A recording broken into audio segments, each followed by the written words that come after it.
not to worship an idol in the way that it is conventionally worshipped, and not to worship an idol in the ways that God is worshipped. Those are separate prohibitions. So the second commandment clusters together 4 separate mitzvahs. Then we have the third commandment, which is not to take God's name in vain. The fourth commandment is that of Shabbos, and that also has 2 separate aspects to it. There is the positive command of Zachar es Yom Shabbos Lakadsho, remember this Shabbos day to make it holy, which of course is the mitzvah saseh of saying Kiddush, and also the negative prohibition of Lo Sasa Kol Malacha, not to perform prohibited labors. So if you make a cheshbon, we've added 3 to the second commandment, we've added 1 to the fourth commandment. It really comes out to 14. So 14 of the 613 mitzvahs are contained in the Aseret HaDibros. But the question is, so what is special about the Aseret HaDibros? What is the idea of it? Why do we take some of the mitzvahs and put them into in a category unto themselves called the 10 Commandments?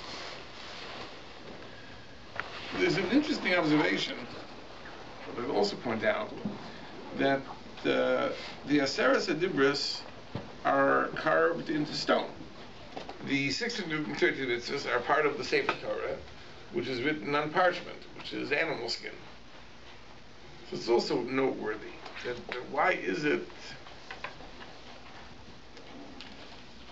so? Why is it that the Aseret HaDibros are in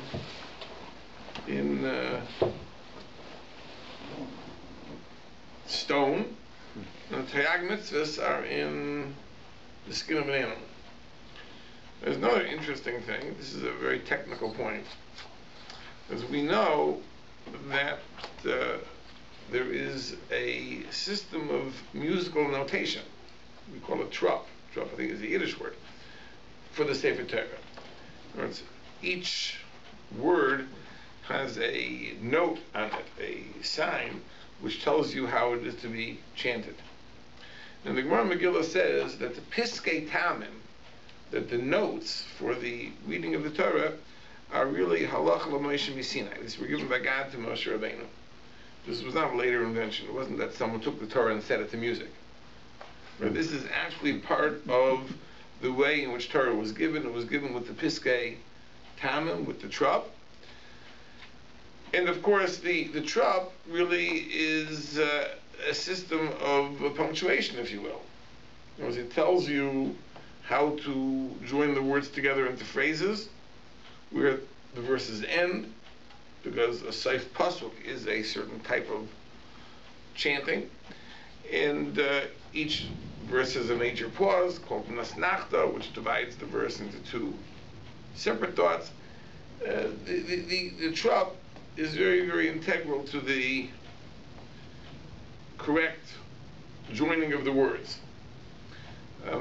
This is why it's very interesting that there are some people that are very, very insistent that the trop be read properly. Technically the halacha is that if the balkarei, if the reader makes a mistake in the trop, he does not have to be corrected. But there are some people that are strict even on this, because if you get the trop right, it makes a difference. Just like in English, if you put the commas in the wrong places, then the sentence has a different meaning. So too with the trop, if you don't apply the trop properly, then you are joining words together in ways that make no sense. I'll give you an example. There are 2 places in the Torah where the Torah refers to the Sefer Torah. One place it says B'Sefer HaTorah Hazeh. Another place it says B'Sefer HaTorah Hazos. No, in English there's no difference. Both mean this Sefer Torah, or the Sefer of this Torah. But in Hebrew there's a very noteworthy difference. Zeh is masculine. Zos is feminine. Now the word Sefer is a masculine word. The word Torah is a feminine word. So the meaning of Sefer HaTorah Hazeh, right, the correct translation is this Sefer of the Torah. This refers to Sefer. because it's the masculine this. In the other instance, Sefer Torah Hazos, the correct translation is the Sefer of this Torah. This referring to Torah. Since Torah is a feminine word, then the word is for this is also feminine. So these two phrases are really translated differently. In the one instance, it's this Sefer Torah. In the other case, it's the Sefer of this Torah. Now, in terms of the trop, there's a difference. When it's B'Sefer HaTorah Hazeh, when it's the Sefer of this Torah, it's B'Sefer HaTorah, pause, Hazeh. When it's those, it's B'Sefer, pause, HaTorah Hazos. Right? If Zos modify Sefer, you put those two words together. So it's B'Sefer, pause, HaTorah Hazos. If the Zeh modifies Sefer, it's B'Sefer HaTorah Hazeh. So the trouble is very, very important. Now, interestingly, for the Aseres HaDibros, there are two different systems of trop. There is what is called Tam Elyon and Tam Tachton. There is the higher trop and the lower trop. What's the difference? Because in the system of notation, you discover that the simpler sounds, such as Mircha, Tipcha, Munaches, Nachta, are printed under the words. The more elaborate chantings, Pazer, Kadma, Vyazla, etc., are on top. Now those elaborate chantings are like stretchers, meaning when you want to stretch a verse, you have to insert a lot of those to kind of include more phrases within a single verse. Shorter verses suffice with the very simple trop. Vayomer Elokim Yihior Vayihior. Very, very, very simple, no embellishment. When you want to have 10 words in a verse, 12 words in a verse, 15 words in a verse, then you need to put in the more elaborate chantings, and those are generally printed above the words. So Tam Elyon means a system of trop which has many embellishments. Tam Tachton is much simpler. Now the difference in these two systems is like this. In Tam Elyon, the Aseres HaDibros is divided by Dibros. Each commandment is a separate verse. Now the second commandment in the regular division of verses is comprised of 4 verses. If you want to blend 4 verses into one, you need a lot of Tam Elyon. You need a lot of those embellishing notes. And that's the system of Tam Elyon. And the Tam Elyon, the second commandment, which is normally read as 4 separate verses, is lumped together as one. The mitzvah of Shabbos, the 4th commandment, which also is comprised of 4 verses, is combined into one. Oddly enough, the opposite is also true, that the 6th, 7th, 8th, and 9th commandments, which we lump together in one verse, Lo sirtzach, lo sinaf, lo signaiv, lo sana breacha et shaker. Don't commit murder, don't commit adultery, don't steal, and don't bear false witness. So normally we lump those together in one pasuk, but in Tam Elyon, we chop that single verse into 4 verses, so that each of the commandments becomes a verse unto itself. So basically, in the system of Tam Elyon, the verses are rearranged so that each of the dibros, each of the commandments, is a separate verse. Sometimes that necessitates combining several verses into one, and sometimes that necessitates chopping a single verse into 4. But each commandment is a separate verse. In the Tam Tachton, which is the conventional Tam, so we are oblivious to the number of commandments. Now you'll have one commandment, such as the second, which is 4 verses. Another example is the 4th commandment, which is 4 verses. Then you have the 6th, 7th, 8th, and 9th, which are 4 commandments, which are combined into one verse. Because Tam Tachtain seems to be oblivious to the division of commandments. It will split single commandments into several verses. It will join several commandments into a single verse. Tam Elyon is very conscious of the division of the Dibrais. There are 10 Dibrais, there are 10 Psukim. If that means combining, we combine. If it means dividing, we divide. Now, both of these systems have to be halakha l'moshe mishinai. They must have been given by God. It can't be that a human being invented a new system. And one of the interesting proofs to this is because actually in Tam Elyon and Tam Tachtain, it's not just that the chanting is different, but the actual pronunciation of the words is different. Of certain words is different. And this is because of some quirks in biblical grammar. I know this is a very technical point, but if you bear with me, we'll be able to get it.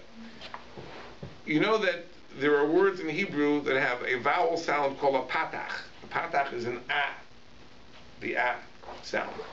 And there are other vowel sounds called the komats. Now there's a convention in biblical Hebrew that at the end of a verse, a word that has a patach, the vowel changes into a komats at the end of a verse. So a word that otherwise would have the vowel patach, but if it's at the end of a verse, a seif pasuk, it turns into a komats. Now, let's go to the 6th, 7th, 8th commandments. It says, lo sir tzach, lo sin off, lo signov. Now, really, those words are lo sir tzach and lo sin af. But in Tam Elyon, since each dibur is a separate commandment, the patach turns into a kamatz, lo sir tzach and lo sin off. So this word, sir tzach, for example, is pronounced differently. When you read it in Tam Tachtain, you say lo sir tzach. When you read it in Tam Elyon, you say lo sir tzach.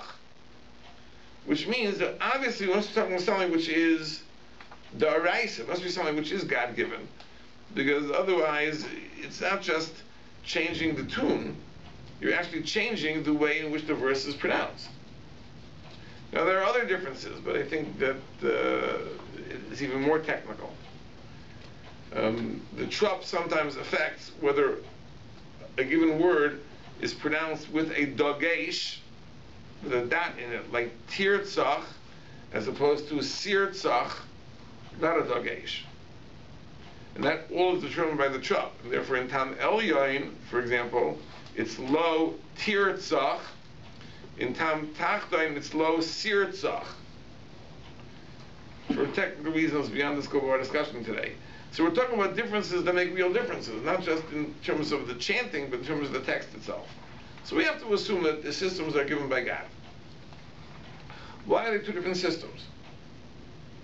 Because why does God give two different systems for the trup, for the chanting, for the singing of the verses, if really the words are the same? So there should be one way of chanting them. Why should we split the phrases, combine the phrases in different ways? What's the purpose?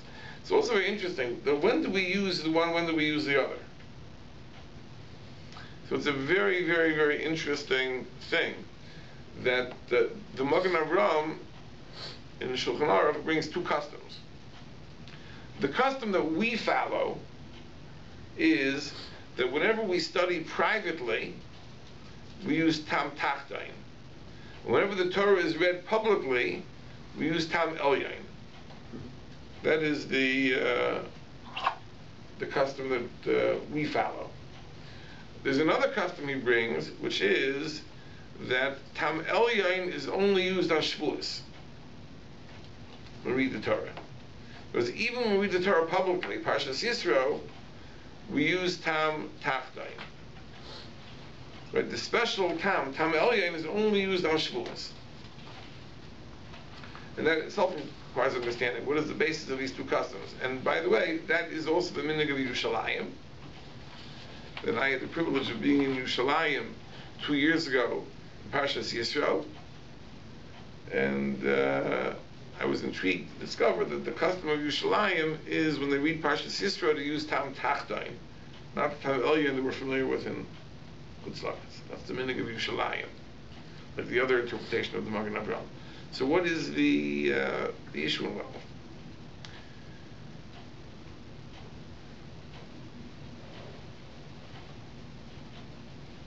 I think that all the questions are really related to this fundamental issue we raised in the beginning. What is special about the Ten Commandments? What is unique about the Aseret Dibros? And I think the idea is as follows: that in Torah there are two different ideas. There are two different things that God wants to accomplish by giving us the Torah. First of all, Torah is divine self-revelation. This is God revealing himself to mankind. But this is something that, if you learn the Rambam, you discover that to know God, to know about God, to have an understanding of God, is something which is very, very desirable. The Rambam seems to hold that the key to eternal life comes from knowing God. That is our immortality. The extent to which we know God, we experience God. The Rambam holds the only part of the soul which is eternal is the intellect, which is a fantastic idea. And even the intellect is only eternal to the extent that it is developed. And the Rambam says that means the extent to which it is used to come to know God. If you use your intellect to come to know God, then your intellect gains immortality. If your intellect is undeveloped and unused, then even the intellect doesn't gain immortality. Frightening thing. But this is the idea, to know God. Now, how can a person know God? What can we know about God? Well, the only thing we can know about God is what God chooses to reveal about himself. If God chooses to reveal something about himself, then we can know that. If God would choose to conceal himself, we wouldn't know anything about that. So how does God reveal himself to us? So one possibility is this. Let's say I wanted to know something about you. Getting to know you. Right? I really want to know you well. So one thing we could do is like this. I'll give you an assignment. Your assignment is to give me a plan for a utopian world. Give me a plan for a utopian world, and I'll understand exactly what makes you tick, what's important to you.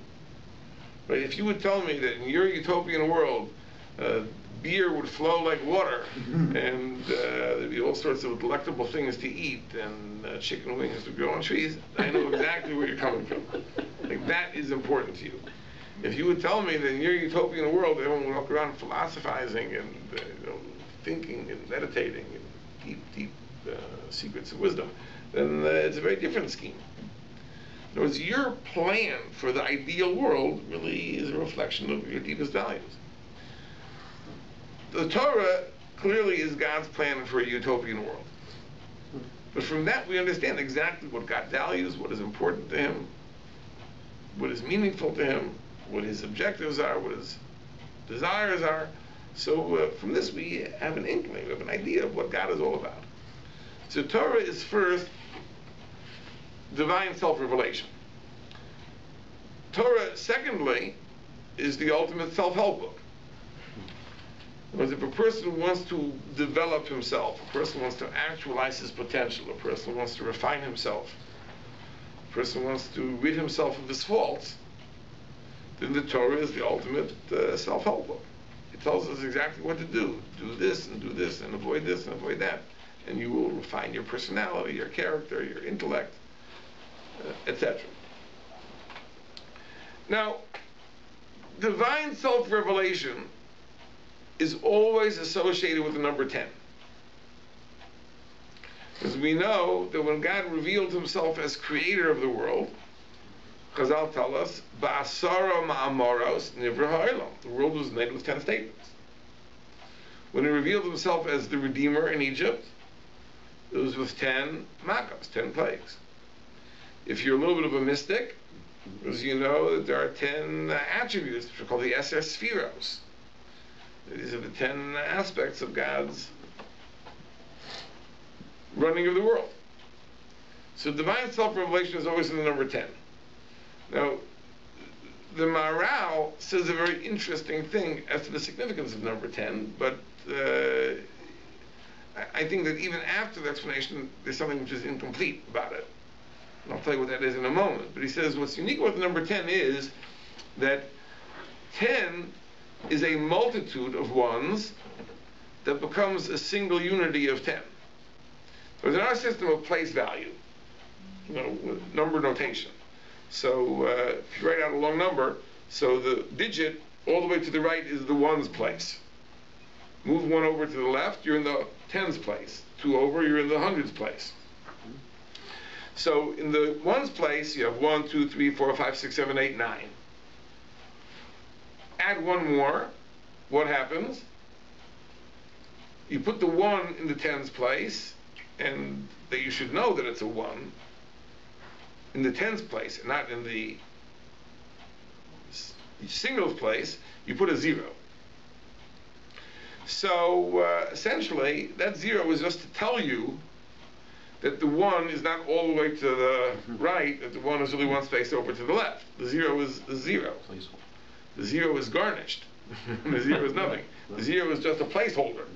I want to tell you that the 1 is not all the way to the right, the 1 is really one over.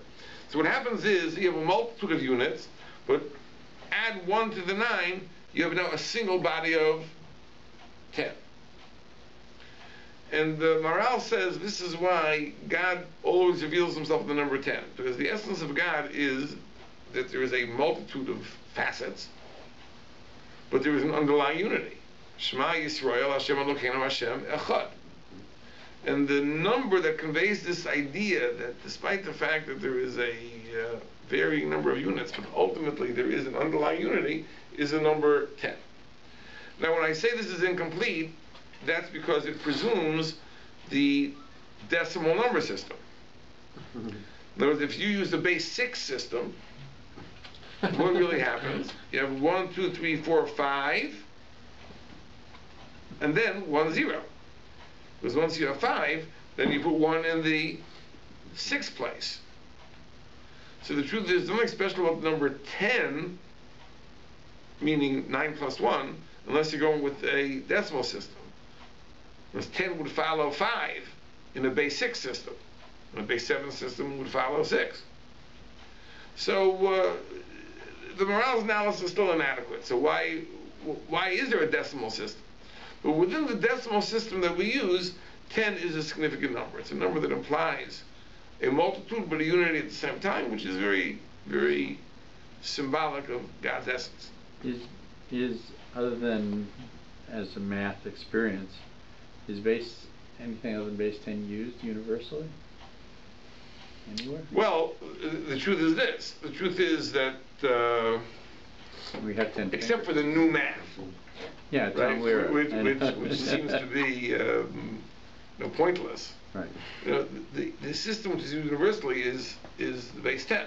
We have 10 digits. Now there's a reason for that, because we have 10 fingers, right? And we all start with our fingers. That's probably how the system developed. But that's the system which the Torah uses. The Torah speaks about tens and hundreds and thousands, etc. This is the system that apparently God uses. So that needs an explanation. But within that system, the symbol of 10 is this. So therefore, when God reveals himself through the Torah, divine self-revelation, we would expect to shoot the number 10.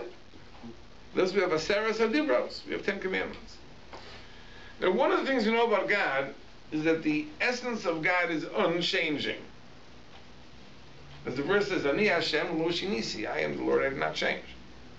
And therefore, it makes perfect sense if the idea of 10 commandments is the vehicle of divine self-revelation, where would we expect these to be inscribed? In something which is unchanging, which is stone. And to this very day, we use that expression. Something which is carved in stone means something which is inviolate, something which doesn't change. and that expression comes from the Aseret Adibros, which are charged and carved in stone. And that makes perfect sense, because if the Aseret Adibros is the revelation of what God is all about, that is something which doesn't change, and therefore it's carved in stone. You have 2 tablets of stone, in which the Aseret Adibros are carved. Now there's another aspect of Torah, which is that it's the ultimate self-help book. It refines the person. Now what is a person comprised of? Now, we know that Chazal tell us that of the 613 mitzvahs, there are 248 positive commands and 365 negative commands. Now there's a machlokes between the Gemara and the Zohar what these numbers correspond to. The Gemara Maseches Makkah says the 248 correspond to the parts of the body. By the system that the Chazal use, the body has 248 bones. I don't know if modern physicians would count them up the same way. What do they say, Doc? How many bones does a person have? A doctor? That's not many bones. He never counted. Never counted. I got 10 fingers. I guess it's not that important. But the Chazal say for the 248 bones, and the definition of an avar in halacha, an avar is a body part that has basar, gidin, vatzamas. It has flesh, bone, and sinew. That's an avar. So there are 248 such body parts. The 365 correspond to the days of the solar year. That's what the Gemara says. But the Zohar says differently. The Zohar says that the 248 correspond to the avarim of the body, but the 365 corresponds to the gidin, corresponds to the sinews of the body. And the Zohar's approach is incorporated into the Mishaberach that we recite for a sick person. When we say the Mishaberach, the prayer for a sick person, we ask HaKadosh Baruch Hu to send the refuah, l'ramach evarav u'shasagidov, to his 248 body parts and his 365 sinews. So that correspondence is from the Zohar. Now that means like this. That means that a person is essentially comprised of 613 parts. The Chavetz Chaim writes, also based on the Zohar, that the neshama also is comprised, in some sense, of 613 parts. Wow. Because since the body is, if you will, the garment of the neshama, so let's say, for example, you have a suit, right? So the suit is fashioned to correspond to your body parts. It has sleeves, because you have arms, so they cover the sleeves, and it has a part that covers your torso, and some pants, cover your legs. In other words, the garment is made to fit to your body. So if the guf, if the body really is a levush, if it's the garment of the neshama, right? And we find that the garment has 613 parts, probably the thing that it is coming to clothe has 613 parts. So the Chavetz Chaim writes that the neshama also has 613 aspects, which are misladesh, which are clothed in the 613 parts of the body. The Chavetz Chaim says something very frightening. As we know that in the body, there are some parts that are more vital than others. And he says that likewise, there are some mitzvahs that are more vital than others. There are mitzvahs, I mean, ignoring any mitzvah is a tragedy, but there are some mitzvahs, if you ignore them, it's a terrible consequence. So Shabbos is such a mitzvah.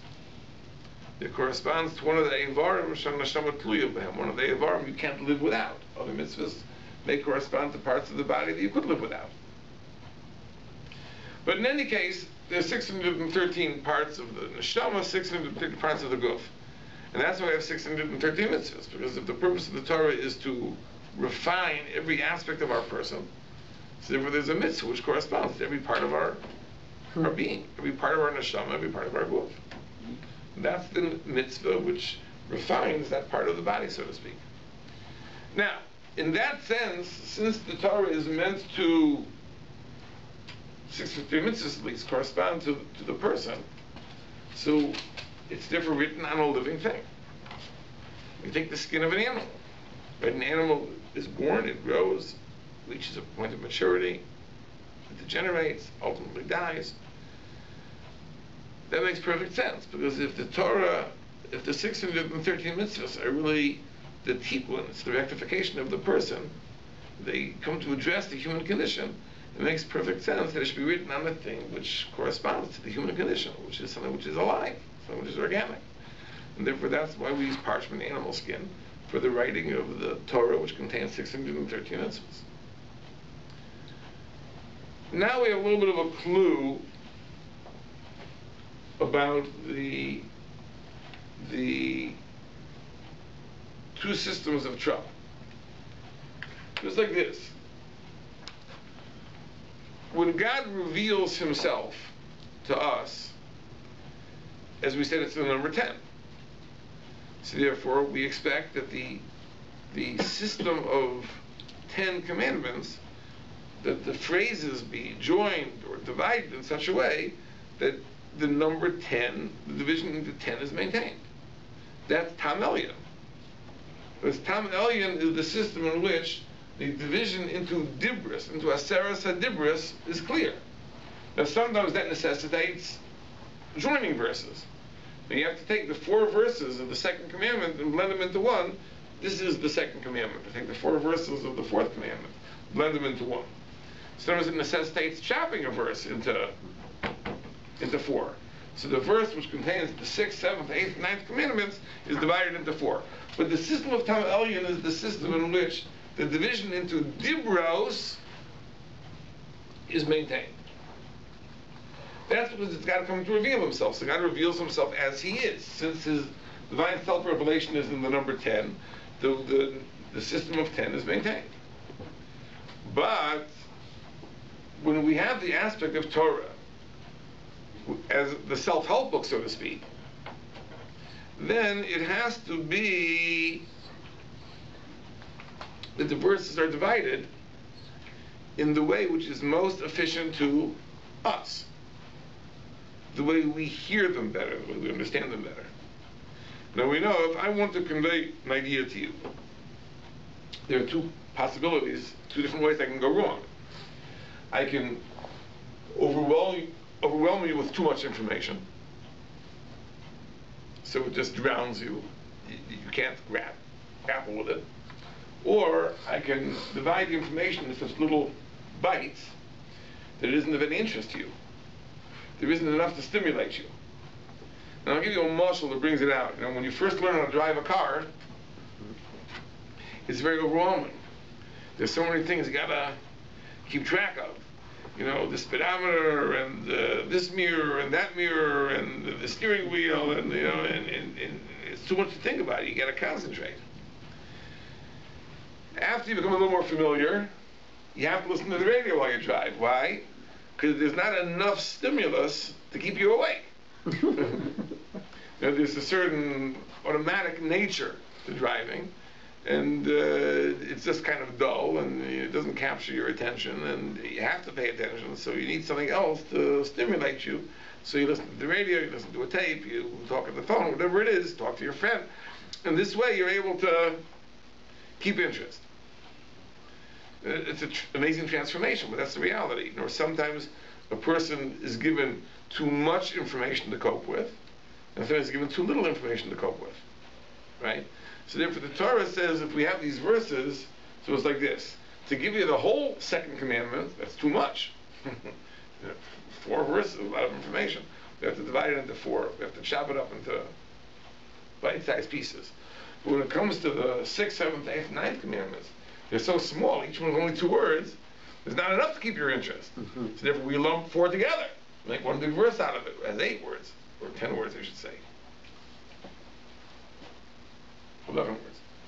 But the point is that the division of Tam Tachtoin is oblivious to the division into 10, because since it's part of the system of Taryag, which is really speaking to us, it has to be conveyed in the manner which is most effective in speaking to us.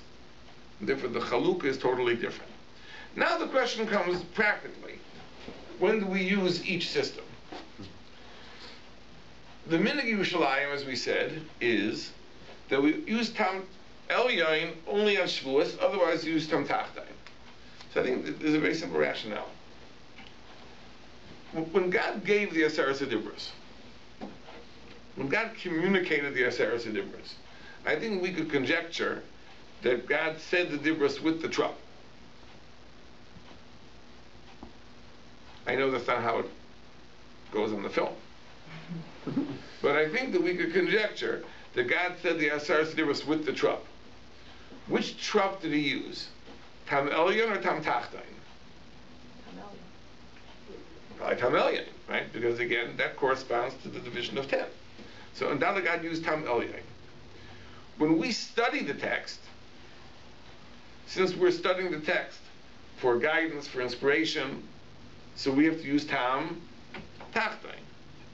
So therefore, the Minhag Yerushalayim makes perfect sense. That whether we're learning Torah privately, or whether we're reading Torah publicly, it's irrelevant. It's always a study of Torah that we should understand. And therefore, that's Tam Tachtain. Shavuos is the exception. Shavuos is the day that the Torah was given, and if it's a reliving of the giving of the Torah, and therefore, it makes perfect sense. And Shavuos, if you read in Tam Elyon.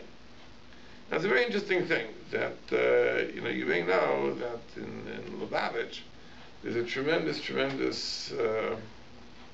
drive to have people come to shul to hear the Torah reading on the first day of Shavuos.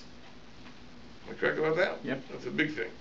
Apparently, the basis of this is that the first day of Shavuos is not simply like every other reading of the Torah. It's a reliving of the giving of the Torah, and therefore it's appropriate that everyone be there. Men, women, children, everyone should come. It makes perfect sense. And therefore, if it's more than the communal study of Torah, it is a reliving of the experience of revelation, then it should be exactly as the revelation took place with Tam Elyon. But the Kriyas Torah of Shavuos is unique. Now I'll mention a very interesting thing. Nobody else holds this, but I don't know if everyone others may hold it. I just know that in terms of making this a practical aspect of the agenda, I don't know of any other group that pushes this in that way. I know they do. Now, there's an interesting thing. There's a famous question which is asked, that just like the Aseres HaDibros in Parshas Yisro have two versions, Tam Elyon and Tam Tachtain, the Aseres HaDibros in Parshas V'eschanan also has two versions, Tam Elyon and Tam Tachtain. So, according to the Minhag Yerushalayim, that the Tam Elyon is only used for Shavuos, when do you use Tam Elyon of Parshas V'eschanan? That's only read for the regular Parshas HaShavua. And according to the Minhag Yerushalayim, regular Parshas HaShavua is read in Tam Tachtain. So when do you use the special drop for Parshas V'eschanan? That's a good question. But the answer is very simple. We don't have it Bizman Hazeh. When the Beis HaMikdash stood, there was a mitzvah of Hakel. Every 7 years, the people gathered, and the Sefer Devarim was publicly read. And there it says, Hakel Asa'am, gather the people, Noshim v'Noshim v'Taf, and the Rambam writes that Hakel really is the reliving of Ma'amad Har Sinai. And therefore it makes perfect sense. Again, it was the reliving of Har Sinai, of course. When the Melech read the Aseres HaDibros, he undoubtedly read it in Tam Elyon. In fact, it's even more pashut, more obvious, more axiomatic than even the Kriyas Torah of Shavuos. But it's the same idea. Hakel certainly is the reenactment of the giving of the Torah. We believe Yisro is as well. The question is, what is the basis of our custom? Our custom is that we use Tam Elyon wherever the Torah is read publicly. But the truth is, if you look in the Rishonim and Maseches Megillah, there is a theme that runs through them, which is that the public reading of the Torah may always be an enactment of Ma'amad Har Sinai. not just Parshas Yisro. There is a svar, there is an idea that they cite that whenever we read the Torah publicly, it is a reenactment of Maimon Har Sinai. Where do you see such a thing? For example, the Yerushalmi says, Tosfos brings in Maseches Megillah, that when the Torah is read, you always have three people involved. You have the person who gets the Aliyah, you have the person who reads the Torah, the Balkarei, and you have the Gabbai who calls the person up for the Aliyah. So who is who in this drama? So the Yerushalmi says that the Gabbai corresponds to God. He's in charge, he's arranging everything. The Balkarei corresponds to Moshe Rabbeinu. And the person he's reading for, the person who made the bracha, corresponds to the Jewish people. That's why you have these people. The Gabbai is the person who's calling the shots. He's the, no, you read, no, you come. So he's like God. The reader is like Moshe Rabbeinu. He's reading for the person who's called to the Torah. That is like the Jewish people. That means that the Yerushalmi understands that whenever the Torah is read publicly, you have a Gabbai, you have a Balkarei, you have a person getting the Aliyah, we're, in a sense, reenacting Maimon Har Sinai. The Chassam Sofer says this in a tshuva. It's a very interesting thing. One of the reforms that the reformers wanted to make is to move the bima from the center of the synagogue to the front of the synagogue. You know that. Well, that may have been the motivation. That should more closely resemble the Gentile houses of worship. This is one thing. So the Chassam Sofer was pressed to explain what is the significance of the bima being in the middle of the shul. Now the truth is that the Rambam gives a very logical explanation. The reason the bima is in the middle of the shul is because this is the best way to facilitate everyone being able to hear. If you put it at an end, all the way at the front, all the way at the back, all the way to the side, then there'll be people that are farther away than they would have to be. You put it right in the middle, everyone can hear. So one could argue, well, it's only a practical consideration of being able to hear, and we have better acoustics nowadays, so what difference does it make? It's not important. So the Chassam Sofer goes out of his way to show that no, but it's true, the Rambam gives that reason, but there are deep symbols involved here as well. And one of the things the Chassam Sofer says is, because we don't know about Har Sinai, we know that when the Torah was given in Har Sinai, there was the mountain, and the Jews surrounded the mountain. So that's why the bima is in the middle of the shul. The bima symbolizes Har Sinai, and the Jews are all around. If you move it to the front, that symbolism is lost. That's what Chassam Sofer says. But this is the idea that the public reading of the Torah is not we're just reading the book that God gave. The public reading of the Torah is always a reenactment of Maimon Har Sinai, and therefore you have Har Sinai in the middle and the people around. That's the way it's meant to be. And therefore that's the basis of our minhag, our custom, that whenever the Torah is read publicly, it's always in Tam Elyon, because the reading of the Torah is always a reenactment of Maimon Har Sinai. And therefore, undoubtedly, when God gave the Torah, it was in Tam Elyon, and therefore this is the way it's done whenever we read it publicly. But the two customs both make sense. And as we say, Elu ve'elu divrei Elokim chayim. But these are really the two aspects of Torah. Which means? These and these are the words of the living God. It's an expression that in Torah, sometimes you have issues that aren't black and white. It isn't that this is right and this is wrong. So both arguments make sense. And the truth emerges from the two. You have to be able to juggle two thoughts in your head at the same time, which at first glance are not compatible with one another, but in reality, the truth emerges from both together. So these are the two aspects of Torah that we have. We've got revealing Himself, and we have the Torah that's being given to us as a way of refining ourselves, improving ourselves, making ourselves better. That's the Aseret Sedibros in stone. This is the Taryag Mitzvahs in the live skin of an animal, something which is organic, something which grows, something which develops. which corresponds to what the human being is meant to be. Okay, I would have thought that in the symbolism, that the Balkora reading what God was actually saying would be the symbol of God. No, not at all. Because you see, what happened is that the who communicated the Torah to the Jewish people? It was Moshe, right? Except for the first two verses, I get that. Moshe Yidaber V'Elokim Yanenu B'Koil. It says Moshe would speak to the Jewish people. God would prompt him, right? But Moshe is the one who actually communicates to the Jewish people, except for the Aseret Dibros, of course, right? That were heard first by the people, but then the second time around were repeated by Moshe Rabbeinu. In many shuls it is that way. In many shuls it's the Gabbai who really prompts the Balkarei too. Because the Balkarei isn't well prepared, right? So the Gabbai on the side gives him cues. Say this, say this, say this, say this. So it exactly corresponds to the idea of God prompting Moshe Rabbeinu, but Moshe Rabbeinu doing the speaking. It's a very, very interesting thing.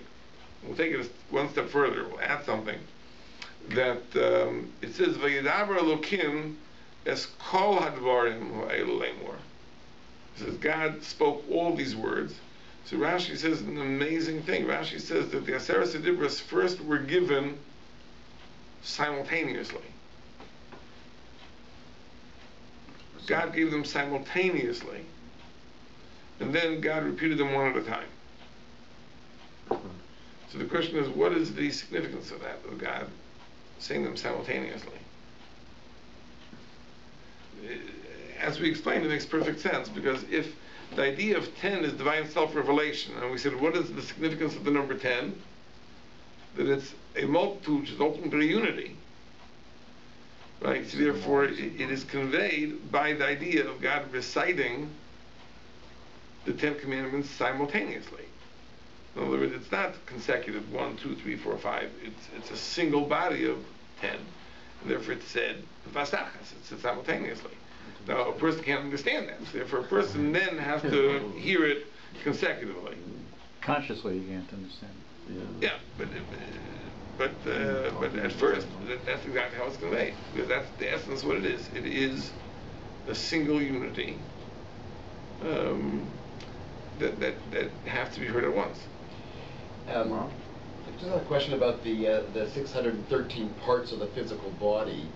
If we understand the Torah to be saying that physically the Gentile body and the Jewish body are the same, so perhaps the neshama may be different, but how do we understand this discrepancy? If the body is the cloak of the neshama, and there are 613 physical parts of every human body, both Jew and Gentile, but they wouldn't have 613 parts of the neshama. They wouldn't. You see, this is an important thing to understand, that the difference in the Jew and the Gentile, the reason the Jew has 613 mitzvahs and the Gentile has 7, right, is not because for some reason the Jew needs more and the Gentile only needs 7. In other words, to achieve the maximum perfection that a human being can achieve, he needs 613 mitzvahs. The Gentile is not required or not expected to achieve that type of perfection. It's not commanded to achieve that type of perfection. Now, this is something that should be apparent. The observance of Sheva Mitzvahs B'nai Nayach does not allow much room for what we would call avodas Hashem, for religious expression. There are no rituals. There's no form of worship. At most, there's a prohibition: don't serve idols. But there are no commandments to serve God in a positive way either. In other words, Shemos B'nai are enough to live as a mensch. You know, you're a decent human being. You don't kill, you don't steal, you don't commit adultery, you are kind to animals, don't eat and so on and so forth. If you want a vehicle for religious expression, the Rebbe says you have 2 choices. You can perform individual mitzvahs voluntarily. The Rebbe holds the Gentile is allowed to perform mitzvahs, or you can convert and become a Jew. But even for a Gentile, right, his soul can only be completed through Te'ag mitzvahs. Just he's not obligated, it's not expected of him, it's not demanded of him. But if you want to perfect your soul, this is the only way. There is no alternative. I'm still trying to wrestle with the medium, one on skin and one on stone. We don't hold that the Taryag mitzvahs are any less permanent than the Ten Commandments. No, we're not saying that it's not permanent. It's permanent, right? But they are designed to address a person who's not permanent. They are for all time, for all generations. But it addresses so in a that person. Sense they carved in stone. They come to address a type of being that is temporal, that does change, grows and degenerates and dies. But aren't right? also, Whose life is in stages. Aren't also the Seres Dibros intended for that purpose? That's what I'm saying. The Seres Dibros are part of the Taryag mitzvahs. That's true. So that portion right? of the okay. So where they're expressed in Taryag as much mitzvahs, as they are part of the Taryag mitzvahs, they're also written in the Sefer Torah. Right? They're not excluded from the Sefer Torah. Right. But the Seres Dibros are contained within the Sefer Torah and written on plath. But the aspect of a Seres Dibros as divine self-revelation, right, has to be written in stone. It's something different. I see. Which explains the two traps as well. There's two traps, right? In other words, in Taryag mitzvahs it's tam tachton, and the Seres Dibros is tam elyon, right? The question is that when we read the Torah, we may be reenacting Maimon Sinai, and therefore it's tam elyon. Okay, everyone. I'll mention one last thing, a very interesting thing, not directly related to what we're talking about, but it's good to know that there is a thought which is brought in the Sefer Chasidus, which is that we know there are certain dates we commemorate certain events.